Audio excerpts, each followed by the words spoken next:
నగరంలో మౌలిక సదుపాయాలను అభివృద్ధి చేసేందుకై గత ప్రభుత్వం చేపట్టిన ఎస్ఆర్డీపీ పనుల ఆలస్యంపై BRS working president KTR Twitter వేదికగా విమర్శలు గుప్పించారు. ఎస్ఆర్డీపీ పనులను కాంగ్రెస్ ప్రభుత్వం పట్టించుకోవడం లేదని మండిపడ్డారు. ఎస్ఆర్డీపీ పనుల కోసం సకాలంలో చెల్లింపులు చేయకపోవడంతో నిలిచిపోయాయని, వెంటనే పనులను చేపట్టాలని కేటీఆర్ ట్విట్టర్ ద్వారా డిమాండ్ చేశారు. హైదరాబాద్ లో మౌలిక సదుపాయాలను అభివృద్ధి చేయడానికి ఎస్ఆర్డీపీ ప్రోగ్రామ్ ను కేసీఆర్ ప్రభుత్వం ప్రతిష్టాత్మకంగా ప్రారంభించింది. అందులో భాగంగా కేసీఆర్ ప్రభుత్వం 42 కొత్త ప్రాజెక్టులను ప్రారంభించింది.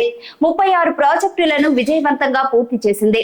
మిగిలిన ప్రాజెక్టులను కూడా 2024లో పూర్తి చేయాల్సి ఉంది. కాంగ్రెస్ ప్రభుత్వం అధికారంలోకి వచ్చిన తర్వాత ఎస్ఆర్డీపీ పనులన్నీ నత్తనడకన సాగుతున్నాయన్నారు. గత 8 నెలలుగా పర్యవేక్షణ కరువయ్యింది. సకాలంలో వాటి కోసం చెల్లింపులు చేయడం లేదు.